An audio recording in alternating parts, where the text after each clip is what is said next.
All right, welcome inside our revamped Mr. Small's Theater studios at the River's Edge. I am Matt Geica, and this is Geike's Got Game for another Friday on this May 11th, 2018.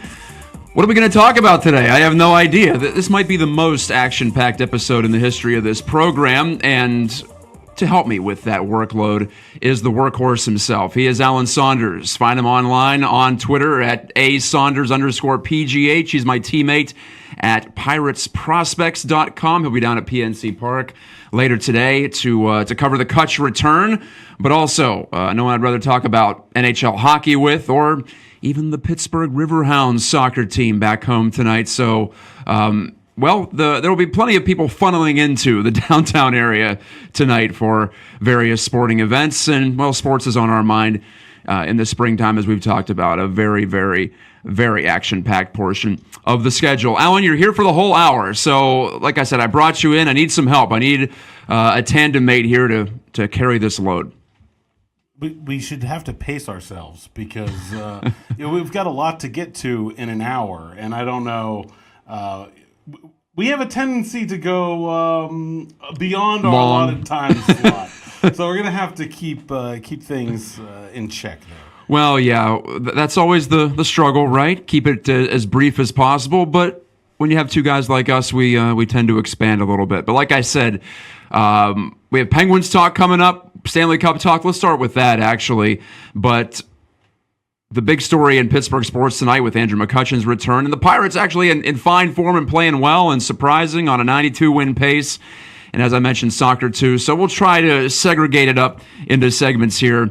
And with the elimination of the Penguins, with the end of the three-peat push here for Pittsburgh, that feels like the right place to start with an ending, if you will. And so we will do that. But a reminder, you can find me on social media at Matt Geica. You can see if you're watching on Facebook Live or on the River's Edge website.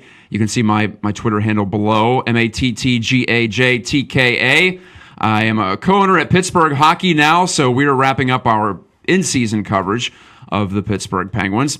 And like I said, also a contributor to Pirates Prospects. And I'm also the broadcaster for the Pittsburgh Riverhounds. So, yeah, I feel like we need to go around the horn when it comes to this episode of Geike's Got Games. So, and you can find our programs wherever you find podcast content out there on the web. We're there on iTunes. We're on Google Play. TuneIn app, a variety of ways to access it. Alan, the hockey season proper for Penguins fans is over. Of course, many will be watching the Stanley Cup playoffs continue on. The West Final is set. Vegas against Winnipeg, and the East Final is Washington against Tampa Bay. But what were your impressions of the second round? Because for me, it was just a series decided on a couple of pivot points for the Pens and the Caps. And so many Penguins in that room on locker room cleanout day up in Cranberry were saying Game 5, Game 5, Game 5. That's where they felt like they lost it. That feels like an easy point for me to start at. That was their best game of the series, I felt. And when you lose your best game of the series, it's not going to bode well for you. Yeah, and I think the difference between this series between the Penguins and the Capitals and the previous series between the Penguins and the Capitals are that the Caps didn't give the Pens any games. Mm-hmm. There was no, there were no bad turnovers at the end of a game that led to a goal or bad shifts in overtime. There were no poor goaltending performances by Braden Holtby. The Caps were just solid, and they took everything that they could. They put everything into those games that they could, and so that even when the Penguins played well, like they did in Game 5, there was no guarantee of there was no guaranteed victory. Those two teams, I mean, if you look at their regular season records, which is the far larger sample size, over the last 3, 4, 5 years, I mean, they're pretty evenly matched hockey teams. The reason that the Penguins have been so dominant in the playoffs against the Capitals is that they were the more consistent team, and I think this year the Capitals were just the more consistent team. Goaltending helped. Braden Holtby played, I think, his game of the series. His game against the Penguins ever, the best one in Game 5. It could have been 3-0, could have been 4-0. Instead, it's 2-1 Capitals after one period of play.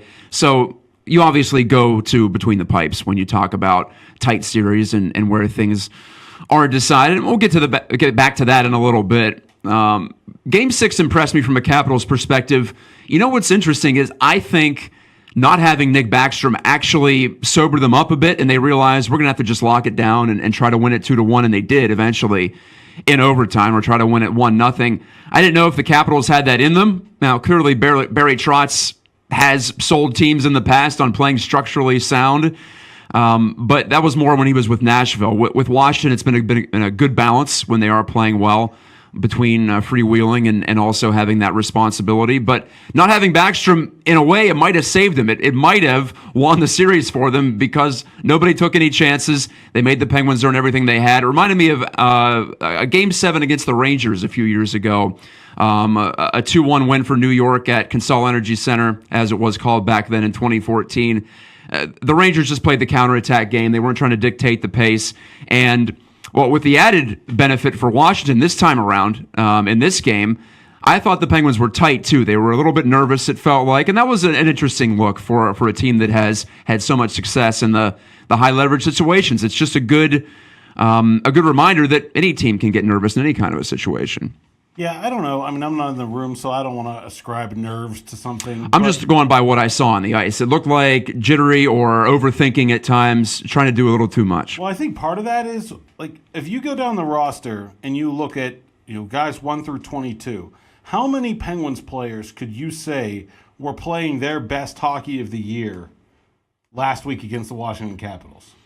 I don't think the answer is very many. Maybe 1 or 2. Brian Dumoulin? Yeah, Brian Dumoulin for sure. Mm-hmm. I thought Chad Ruhwedel was playing very well.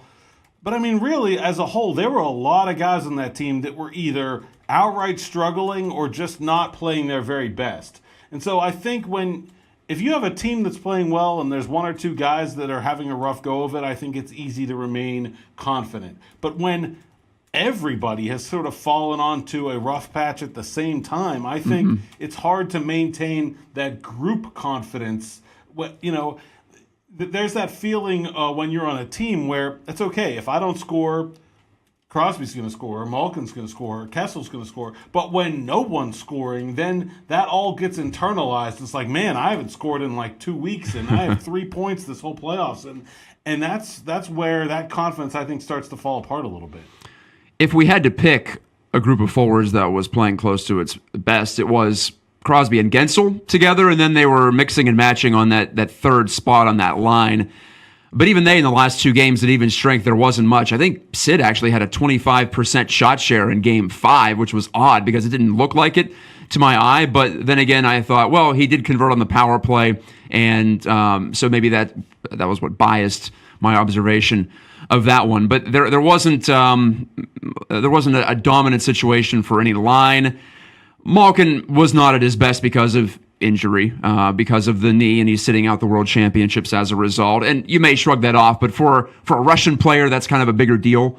So I say, all right, he was playing through something, and it was what he suffered in the first round against Philadelphia. Whatever Phil Kessel had going on, the Penguins and Mike Sullivan and Jim Rutherford made it clear that it wasn't something major, but it might have been an accumulation of injuries that he just continued to play through, and eventually he had nothing left in the tank. With those 2 guys at less than 100%, maybe much less than 100%, that takes away from the Penguins' advantage over the past 2 years, which was roll out 3 lines that can beat you. And the Penguins stuck to it. They tried to make it work. Derek Brassard ended up on the 4th line, so to speak, in the last couple of games there. So they were trying to just have someone out there who could hurt you every time. But it didn't work out because, partially, I think, because of injury. So maybe that's just the takeaway, that sometimes you're going to have guys hurt or not going. And even if you have one of the better rosters in the league and you have all this experience, there are no guarantees this time of year. When you play a good team like the Capitals, maybe not at their absolute best over the past 3 years. I thought they were better in recent years, in fact.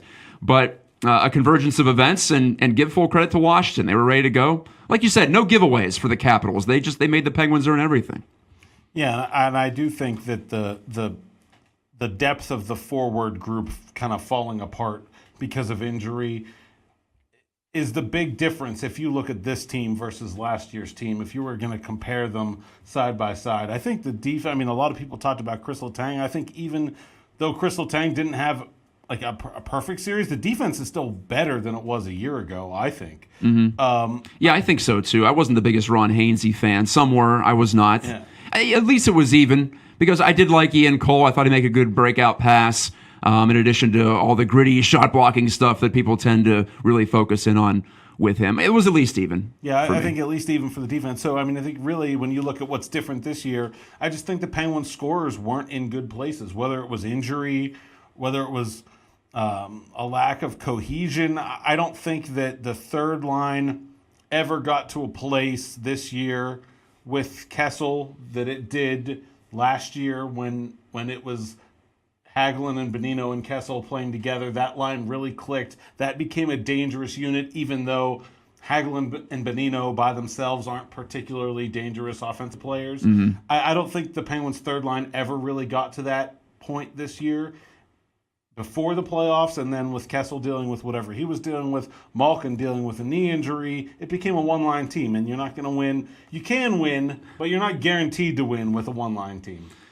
And the HBK line was more of a thing in 2016. 2017, they went back and forth, and I thought that Sullivan would go to Malkin and Kessel together a little bit more in the playoffs just because they loaded up at times in the top six last year.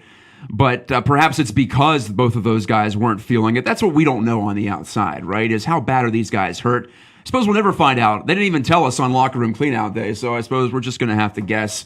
Derek Brassard, in fact, also talked about an injury that we all knew he suffered at the end of the year, but he said he really pushed to get back, and he probably could have sat out another couple of weeks, but he didn't want to. He wanted to have a chance to win a Stanley Cup, and for someone like that who's been so close, he's played so many playoff games, it's hard to blame him for feeling like this was his chance. Fortunately for him, he'll be back next year. Do you anticipate, let's transition that way, do you anticipate any significant changes? Rutherford said up in Cranberry on Wednesday that he's going to have to keep an open mind, to use his words, and consider some trade possibilities. He even said we have some players that can help us get some other players that we might need. They're going to be up against the cap. They have some restricted free agents, Alexiak, Sheahan, Rust among them. So it's going to be another situation where Rutherford has to be really nip and tuck up against the cap and probably does have to make a deal, but I'm not sure it's going to be anyone significant. I don't see Kessel or Letang moving. I know that's been popular talk so far, but I don't really feel like that is a real possibility here. What do you think? I don't see either of those two moves in particular. I don't see big moves either necessarily, but the one thing I do see is that I don't think he has to make any. I mean, I think he could just re-sign the restricted free agents and put the team back together essentially as it is if he wants to. I'm not sure there's enough room, though. I was thinking Alexiak, Rust, Sheahan, that's at least $6 million annually, right? I mean... And they're right up against the cap. It's only going to go up by about $3 million, it looks like, this offseason. Well, I think Sheahan probably, if they wanted him, they could sign him to like a longer-term deal at less of a lower. Okay, than he's got right now. Rust isn't making very much, and neither is Alexiak. I mean, you can just give them their RFA, what is it, 10% raise or whatever. Yeah, I'm not sure what the actual you have to give them, I think it's minimum is. I think it's 110% of their previous year's salary. All right. Is the tender minimum. Mm-hmm. But so, I mean, I just think I don't think there's an impetus for a trade. I think if he wants to make a trade and he sees a good one, he can make it. But I think that's a pretty good place to go into an offseason as a general manager with a team that, hey, if I don't do anything, this group could be okay. I think when you compare it to the situation he was in a year ago, where there was uncertainty about the expansion draft and just, who was going to be the third line center, and there's so much more that's together for 2018-19 right now than there was for this year's team a year ago, I think. You just reminded me how grateful I am that we're done talking about the third line center. It's going to be Derek Brassard next year. That's good to know. Or will it? Maybe they'll play him on the wing. I don't know. I think they're still going to go with the 3 center or 4 center model. We'll take a break here, come back for a little bit more Pens talk, and also we'll weave in the Stanley Cup playoffs. How could you not with all those ex-Pens playing well out in Vegas? First of all, that's your easy jumping off point. And we will do a little Murray and Fleury talk. Why not? We'll set the world on fire one more time. It always gets a little controversial. It gets a little touchy among Penguins fans when you bring that up. But hey, it's a definite story. And 2 guys who played at different ends of the spectrum, at least in the first 2 rounds of the playoffs. He's Alan Saunders. He talks about all sports. I'm Matt Geika. I talk about all sports. You are watching or listening to Geik's Got Game on the River's Edge.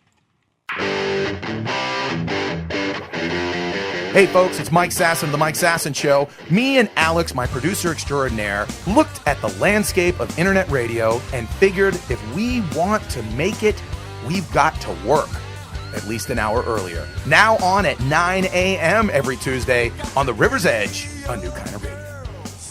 Inside Mr. Small's Theater, in the upper room, in fact, our lovely River's Edge studios. Thank you to the folks at Mr. Small's Theater for their hospitality over the past year or so since the fire down at Millvale Studios. We actually have an artist who was in the fire performing at the Millvale Music Festival coming up tonight. So I got to promote that, of course. Our station, one of the driving forces behind the Millvale Music Festival, bigger and better than ever. And opening night is at the Pittsburgh Food Truck Park. I know that our very own Brian Crawford will be helping out with that. Also, Tyler, our engineer for today, yeah, he's going to be chipping in as well. And tomorrow all day, starting at 11 a.m. here in Millvale, it's become quite the vibrant neighborhood, borough, whatever you want to call it here in Pittsburgh. And the Millvale Music Fest is one of those banner events that gets people to come on down. So if there wasn't enough going on in Pittsburgh, both tonight and over the weekend, you have that too. If you like local music or you just want to get into the scene a little bit more, I think I'd put myself in that latter category, then come on down to Millvale. It's just up the Allegheny River from downtown. Forget Lawrenceville. Lawrenceville's old news. Millvale's where it's at these days. Alan Saunders joins me. I'm Matt Geica. This is my sports talk show, ostensibly. It's called Geick's Got Game. We've been rolling for nearly 3 years on the River's Edge, and like I said, for the past year here, up on top of the hill, up on Evergreen Street at historic Mr. Small's Theater. Let's continue the hockey talk, Alan. We were going mostly all Penguins, in fact, at the start of it, but I want to tie in the rest of the Stanley Cup playoffs. It's been hard for me, just as an analyst, reporter, journalist, but also as a hockey fan, to look at the situation with the goalie that used to be here in Pittsburgh, and Marc-Andre Fleury, and the one that the Penguins chose to stick with, and justifiably so, and Matt Murray. Two guys who, not that Murray played badly, but Fleury is playing out of his mind great, and perhaps orchestrating a late career or a late prime renaissance. I felt like the guy has gotten a raw deal because I feel like his performance has been really good over the past 3 or 4 seasons. And all those playoff failures in the past, I feel like he's put those in the past with how he played late in his tenure here in Pittsburgh. Just look at last year. I don't know if they beat the Capitals if he doesn't give them .940 goaltending or whatever it was in the second round. And he was great against the Jackets, too, before Murray took over in the third round. But you bring up this topic, Alan, and everyone gets really touchy. I just posted what I thought was an innocent stat on Twitter, and boy, did I get killed by some segments of the Penguins fan base a couple of days ago, just suggesting that Fleury wasn't as bad as maybe some remember here in town, and also that Matt Murray wasn't very good this year. There were some extenuating circumstances. His father passed away, number one. I was willing to give him a pass on the entire regular season. But in the playoffs, there were some moments where you said you really could use a save there. If you want to go deep in the playoffs, you have to get a couple that pull a goal back for you and keep you in certain games. And I don't think I'm out of line by saying that just wasn't quite there this playoff for Matt Murray. Yeah, I didn't think it was a good year for Matt Murray. I mean, if you look, it's .907 save percentage. That's down 16 points from a year ago. That's a pretty significant decrease. And it's below average, too, in the NHL. Is in general, it's volatile. You could say that again. Goaltenders don't have good years every year. And so, that's to be expected on some levels. But I just didn't see a goaltender that looked confident and, like you said, the ability to go steal a game, to go make a big save when he needed to at times. And again, that's part of what I was saying before about, could you say Matt Murray's playing his best hockey at the end of this season? I don't think so. And so I just think in general, not a great year for him. Fleury had those in his career in Pittsburgh. I think one of the important things is sort of like a good lesson both ways, is that goaltending is volatile, and goaltenders sometimes can improve very late in their careers. We've seen guys like Tim Thomas, for example. His best seasons in the NHL were all age 34 and older, I think. And so what Marc-Andre Fleury did from 2010 to 13 those were the disaster years. Yes, as a mid to late 20s goaltender shouldn't define him any more than what Matt Murray did this year as a 23-year-old should define him. It takes goaltenders a while, and I think that's one of the reasons when you look at the decision that Jim Rutherford had to make a year ago. I think one of the big decision points there is like, look, goaltending is weird, it's volatile, it's hard to predict. So don't pay your goaltenders a ton of money. So spend less, yeah. I think that is the big takeaway from all of this, is that you never really know whether your goaltender is going to be a top flight, Vezina candidate style goaltender on any given year. And if you go look at the top three in the Vezina from year to year to year, it changes frequently. I mean, and that's voted on, so there's some stickiness to it. And even then, it still changes frequently. So, Matt Murray didn't have a good year. I don't think that means he's not going to have a good year next year. Marc-Andre Fleury's playing out of his mind. I don't think that means that he's going to be this goaltender again next year either. It's just volatile, and it's a very difficult to predict position. I definitely buy into what you're saying about the unpredictability of it. It's a passive position, naturally. You can only save the shots that you face. It's not like you can dictate terms as a goaltender. You just react. Literally, you're reacting. That's the job.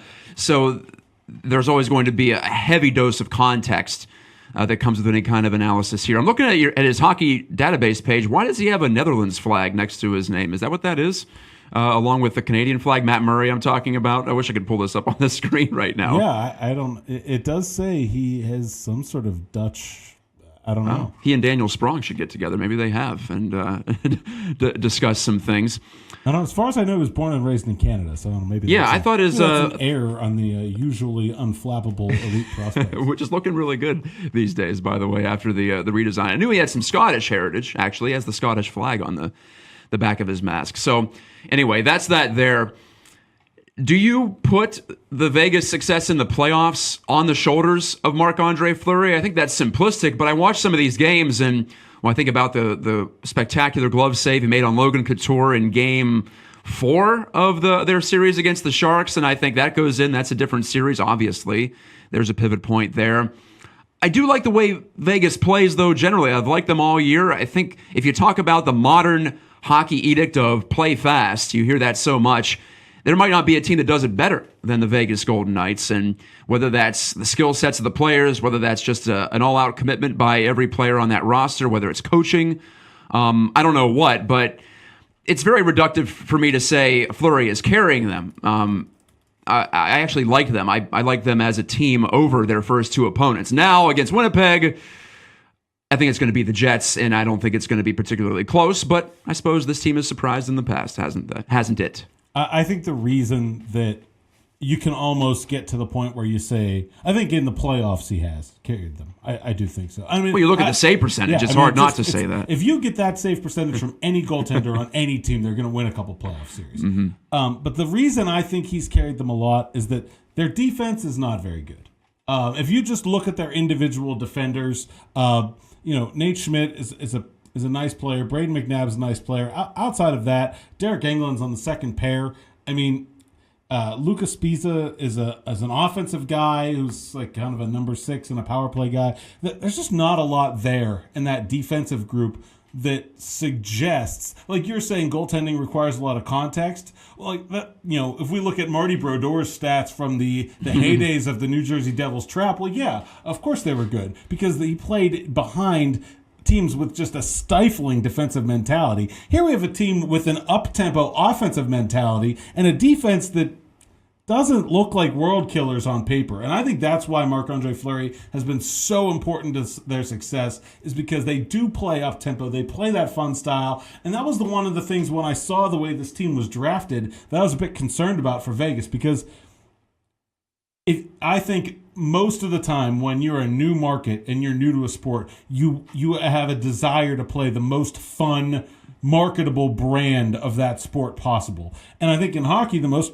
fun, marketable brand is winning a lot of games 6-5 sometimes, right?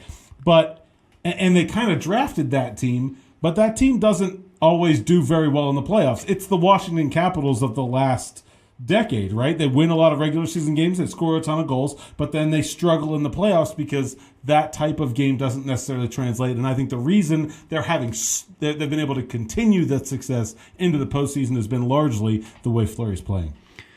I don't want to minimize it, no doubt about it, but I'm just saying I liked the look of the Knights in the first round, especially. They looked really fast against the Kings. For me, the Sharks series was a toss-up, and either team could have won that. I know it went 6, it didn't go 7, but it's the same deal with Penguins and Capitals. Just a couple of points here or there, and they went to overtime, I believe, twice in that series with the Knights and the Sharks. But for me, Alan, that's the losers bracket out west. The winners bracket was, in fact, the Predators and the Jets. That's not controversial. They have the 2 top point totals in the NHL in the regular season. You watch that series and you realize these 2 teams can play it any way you want. They both had size, they both had depth, they both have good defense cores, especially at Nashville. It's maybe the best in the league. Well, I thought they both had decent goaltending, but when you talk about unpredictability, Pekka Rinne, you look at his career, it's .905, .930, .907, .928 when you go year by year. He might be the poster child for that phenomenon, and he lets in a couple of softies early in Game 7. That decides it. So it's really weird to look at that and say Rinne was the downfall of the team because he had close to a .930 in the regular season, and he was totally fine in the first round against the Avalanche. But there were moments here against the Jets that just determined it, and part of me said, I hate to see one of these teams get knocked out this early. I feel like it shouldn't happen. But at the same time, we got a great second-round series, and it's going to be an awesome story in the West Final, isn't it? With the upstart Knights, by the literal definition of the term, they are upstarts. And the Jets, who I picked to win the Stanley Cup, I think they have everything that it takes. But even they didn't make the playoffs last year, so that part of it's fun for me. Yeah, I kind of go back and forth on this playoff format because I do think that the best teams deserve to be given the best opportunities to win the Stanley Cup. And when you look at it, I think Winnipeg and Nashville were the 2 best teams in the league this year. But I think it's important that the way the NHL schedules games with the heavy emphasis on divisional play, I don't think you can really point at a point total and say, well, that's definitively the best team in the league. Because maybe there was just 2 really bad teams in that division that they played a lot. Yes. And then they got a whole lot of points because of that. So I think that if you only look at it at the surface, it's a bit unfair. But I think when you dig deeper, if you're going to play 3 times as many games against your divisional opponents as you are your non-divisional opponents, you have to play the divisional part of the playoffs first. Like, that's the only way that it makes any sense to do it. Because otherwise, you're not comparing apples to apples. Vastly different schedules depending on what division a team happens to be in. I never thought of it that way, that it's the fair way to do it because of the divisional format in the regular season. It's not as divisional heavy as it used to be. Remember the days of 8 divisional games right after the full season lockout? I didn't like that. That was a little much. But the way it is right now, and to your point, sometimes you just clean up on a bad team, like the Buffalo Sabres. They gave a lot of points to the Tampa Bay Lightning and the Boston Bruins. Not that they weren't good, but they were perhaps artificially enhanced by that. And I think in the Metro division, there were no patsies in the Metro at all, even if you finished dead last. Who did finish dead last? The Hurricanes? And they weren't even that bad this year. I thought they were at least a fringy playoff team. So you look at the point totals and you say, maybe we should have reseeded this or seeded this in a different way, but maybe not. And I do like the idea of facing rivals in the early rounds. I think it's fun in that way. Look what we just had with the trilogy, with the Penguins and the Capitals. We didn't see Pens Caps for how long? 7 years, I think? Yeah, it was between 2009 and 16. So I don't think it's a bad thing to see those matchups come up right at the start of the postseason. All right, how about the East final before we move on to a timeout here on Geiks Got Game in a couple of minutes, if you could, just distill it down. Washington, another awesome story. They finally make it through to the 3rd round. Their prize might be the best team going right now in the playoffs. Tampa's right there with Winnipeg for me and Nashville. They were all year, had a slump at the end of the season, but I believe in Andrei Vasilevsky. I believe in their scoring depth. Braden Points made a huge difference for them. He's added to the length of that line chart, if you will. And picking up Ryan McDonough and JT Miller, probably the move of the deadline, too, for Steve Yzerman, wasn't it? I would say. Yeah, I think you have to. I think you'd have to say that. I think the interesting thing to me about the Lightning is that they were not playing very well at the end of the regular season, and the Boston Bruins were playing probably the best hockey of any team in the NHL right at the end of the regular season, and that series wasn't even like that close. I didn't think. Boston didn't score at 5-on-5, basically. It was a pretty sound beating by the Bolts, and to me, I think that shows a team that is confident, that is playing together. And they're getting good goaltending. I think you have to call Tampa, the favorite to come out of the East. And honestly, I wouldn't consider them any worse than a coin toss against Winnipeg at this point. I think they've proven to be a good team over the long haul. They don't have any obvious holes. I don't think that there's no big strategic mismatch that's able to be taken. They're just a solid hockey team. They have good individual talent.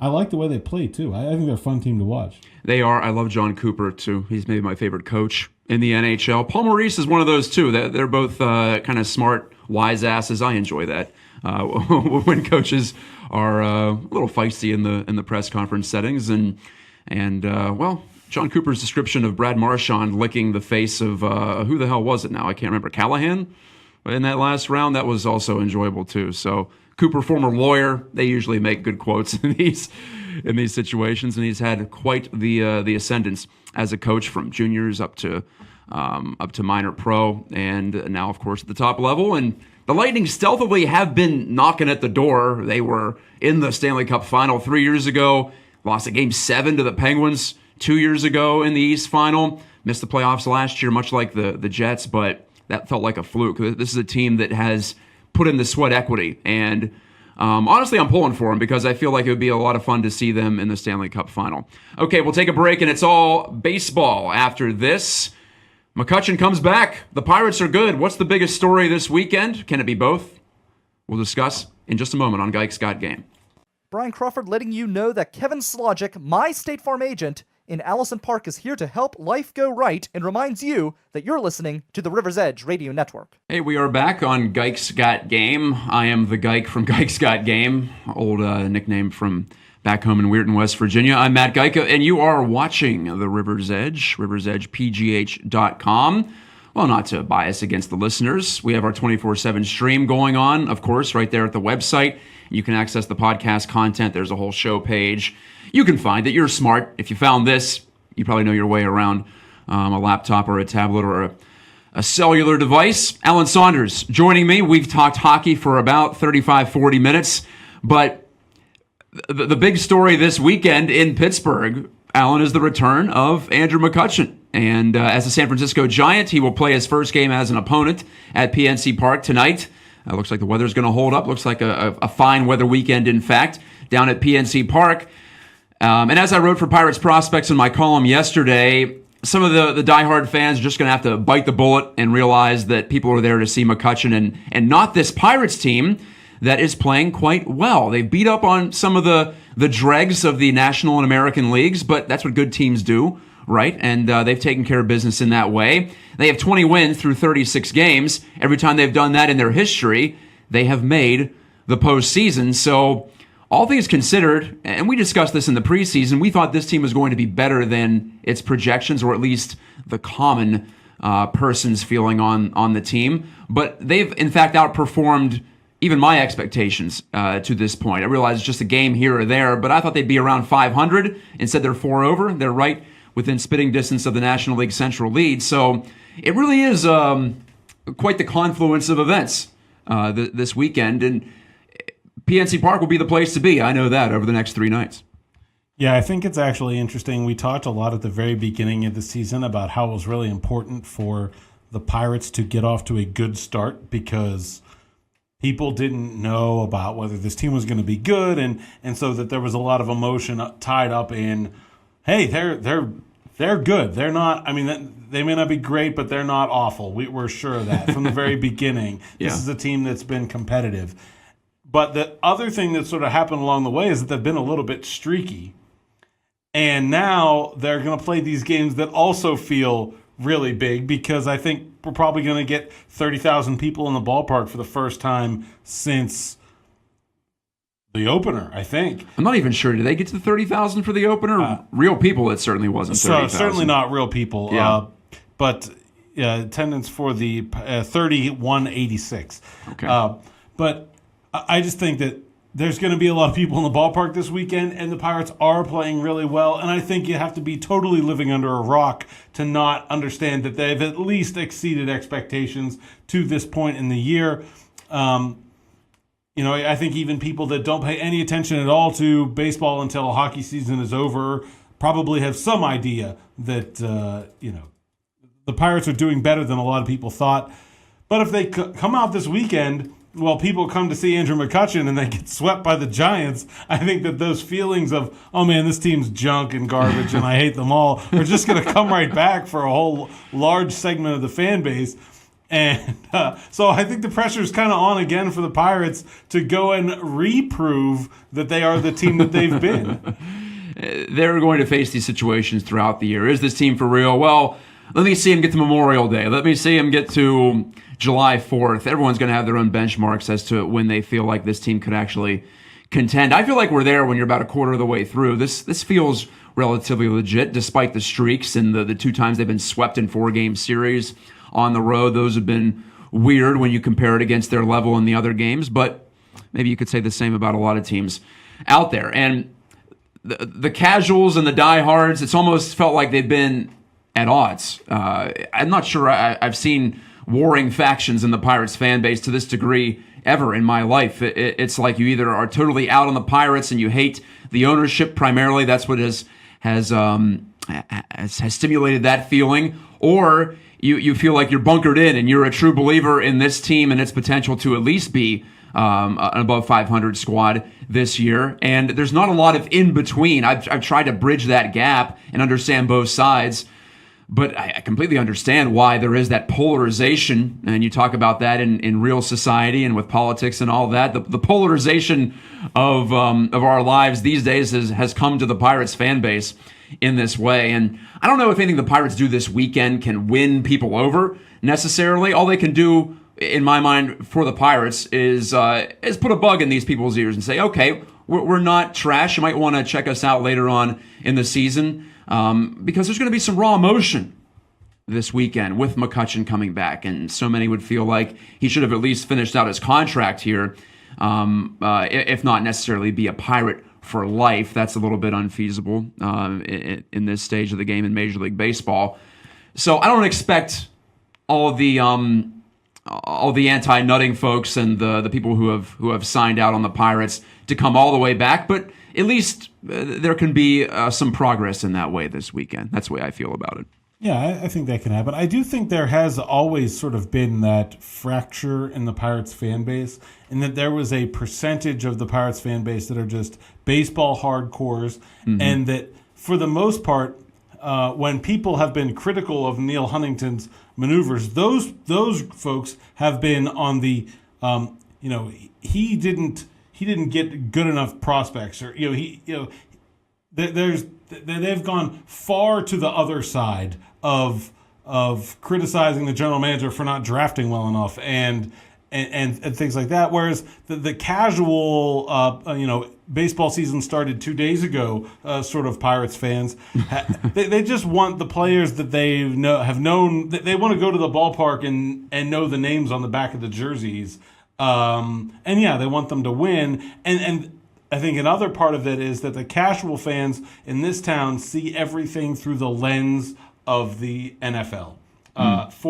It's been that way for decades, and that why are the Pirates doing things that the Steelers would never do? And they don't understand the differences in the financial models of the leagues, and they don't seem to care to understand. They just don't want it to be that way. They don't understand why the Pirates are economically crippled. And if you look at their media size and the size of their fan base, their average finish in the MLB should be about 27. I mean, if you just look at like the if the resources. If you're talking about politics, if you look at their priors, okay, right, they deserve on an average year to be about the third worst team in baseball.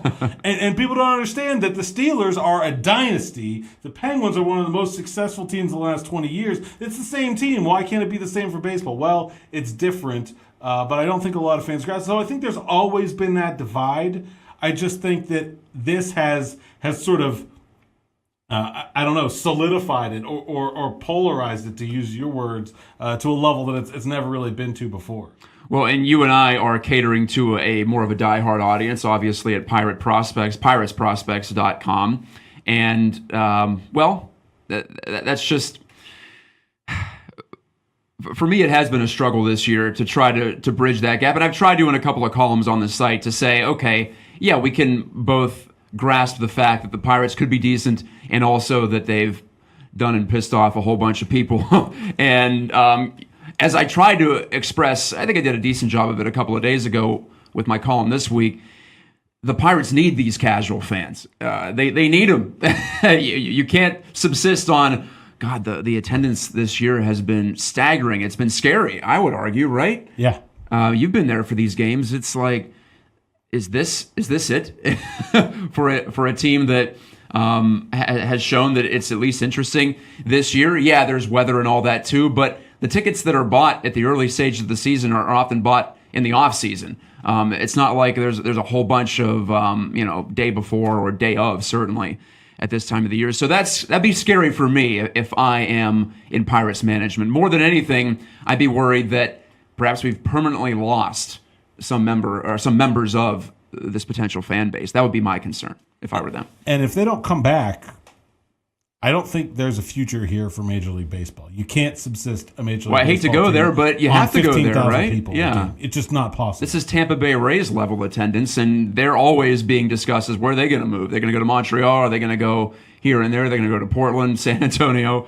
So the existence of the Pirates, if this continues on, yeah, it's in question. Even if they win, even if they, I don't know, if they go to the World Series, the product may be tainted permanently, is what I'm saying, for some portions of the fan base, and, well, they're not even parts of the fan base anymore. Let's take a quick break and come back for a little bit of soccer talk, before we sign off. We wanted to go around the horn, so let's do it. Let's take this final time to catch our breath and come on back. Alan Saunders, Matt Geica on the River's Edge. Stay clear of the streets, for God's sake! The timid and the fearful drivers are every bit as bad as the aggressive drivers. Nobody in Pittsburgh knows what a right-of-way is. I go down the road and I just sing this song, the gas is on the right, the gas is on the right, hi-ho the highway, yo! The gas is on the right. Get educated with Brian Crawford, live Monday, Wednesdays, and Fridays at 10 a.m. here on the River's Edge.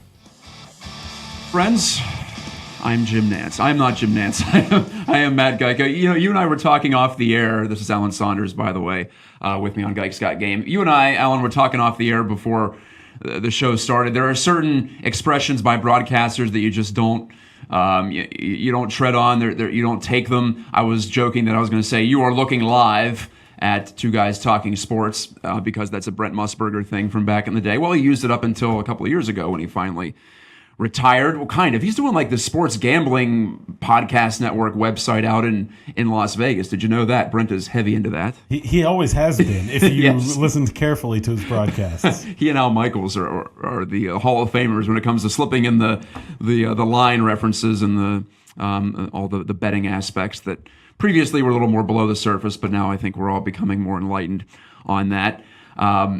Jim Nance for me is hello, friends. Welcome to Augusta National, that kind of thing. And but Mike Emmerich, who just won another sports Emmy, so congratulations to Doc. Great man, in addition to being a great broadcaster.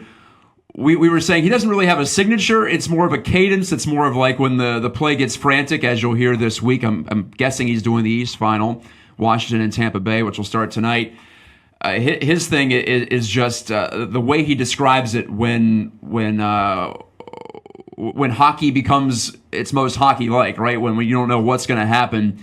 I'm not sure there's anyone who's ever been on top of that better as a play-by-play guy in the history of the sport. No, yeah, I think he's one of the best, and to me, I think it's the vocabulary, it's the emotion in the call, the exasperation of hit the post with the shot, or the way he just raises his voice at the emotional level of a play. I think that's always been the key for Doc. Matt, what is your signature as a broadcaster? As the play-by-play man for the Pittsburgh Riverhounds, who play tonight. Oh, yeah. Highmark Stadium. Good 7 segue. o'clock start. You're good at this. I like it. Yeah, I've been here before.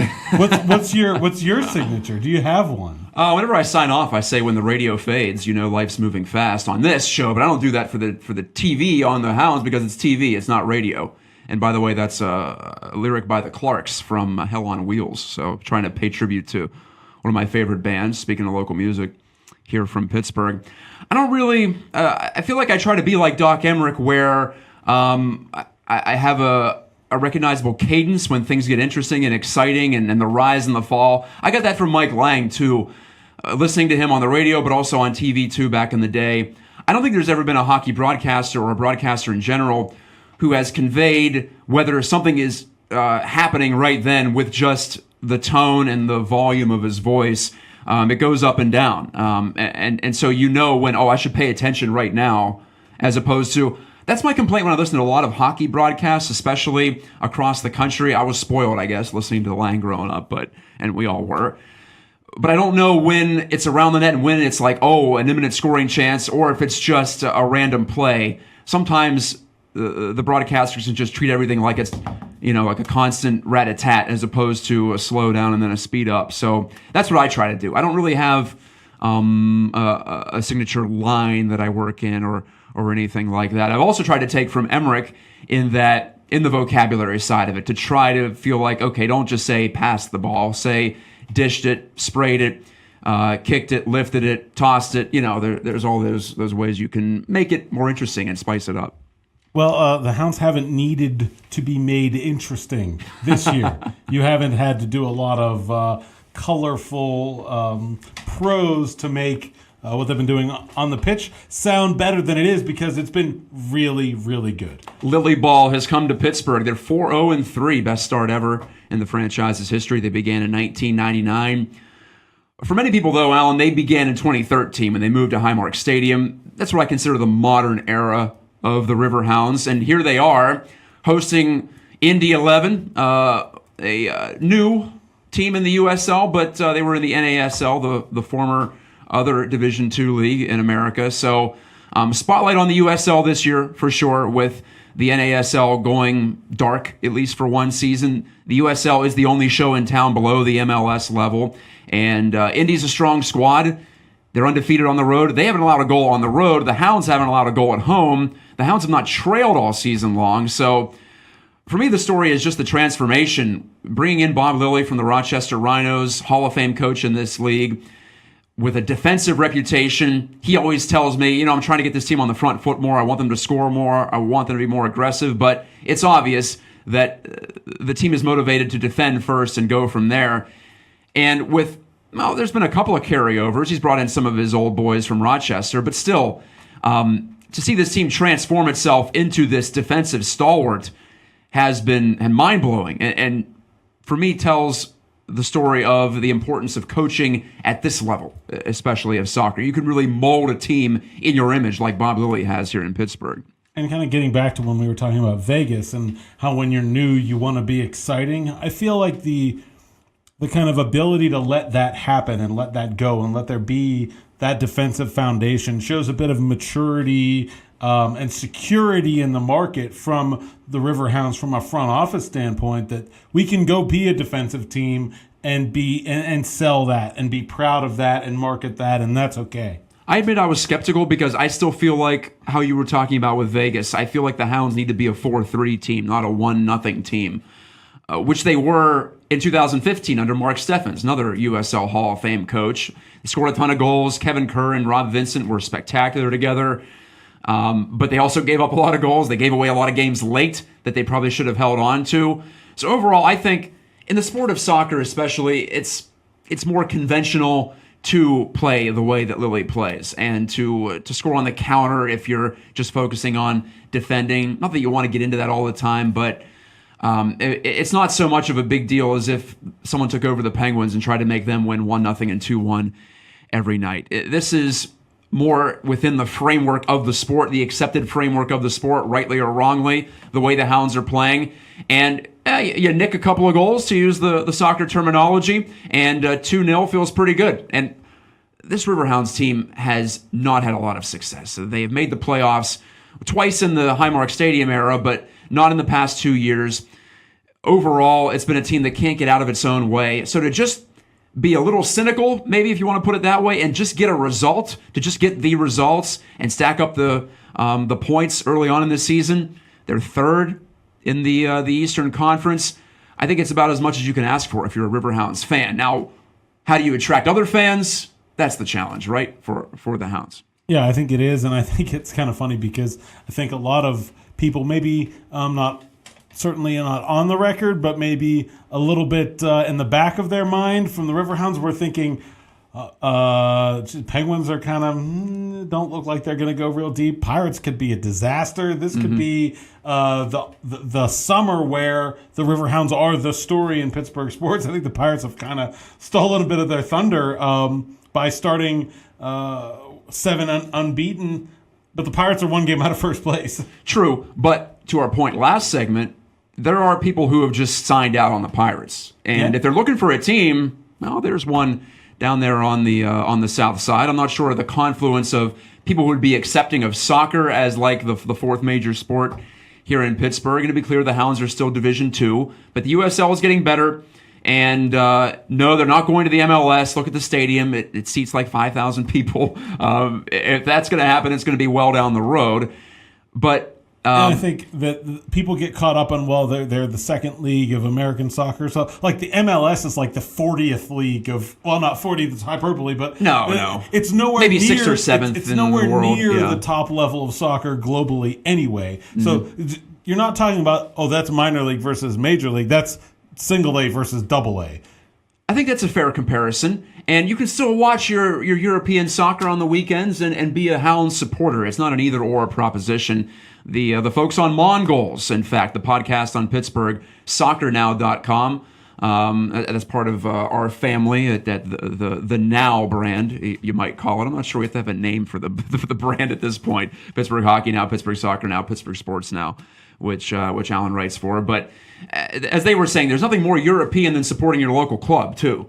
That's what they do if you're in some tiny village in England. Yeah, you might have a Premier League team that you pull for, but overall you're tied to your side, the local 11. And the Indy 11, Indianapolis has actually taken very well to that club too. It's a little bit tougher in this market. Indy just has 2 major league teams. The Pittsburgh has 3, so there's that. But as you point out, the difference between MLS and USL, not quite as big of a deal as it would be if you're looking at Premier League versus the Championship in England or other situations like that. So the Hounds are at home tonight. I'm going to go ahead and just put on my shill hat and say you should come on down to Highmark Stadium, even though Alan's going to be over at PNC Park for the return of Andrew McCutchen. But the Riverhounds are, they're playing as well as they ever have. And if you're at all interested, the Steel Army, the supporters group, would love to have you. I know that much. And if you can't make it down, if you want to watch both things, you can catch our broadcast on ESPN+. Yeah, moving up a little bit in the world there. No longer on YouTube now. ESPN Plus for all your live USL coverage. Alan, it's been fun. We've gone past our allotted time, predictably so, but I don't think that's a bad thing. It can spill over. That's the benefit of doing this show on this network. That's right. We can just roll all day. We basically knew it was going to happen. Yeah, we got started a couple of minutes late, so we're not that far beyond the hour anyway. For Tyler Zelenko to my left, for Brian Crawford, the founder of The Feast, make sure to check out the Millville Music Fest again. For Alan Saunders, I am Matt Geico, reminding you that, as the Clarks once sang, and still do sing, when the radio fades, you know life's moving fast. God bless you, have a great weekend, and I'll see you next Friday here from Millville.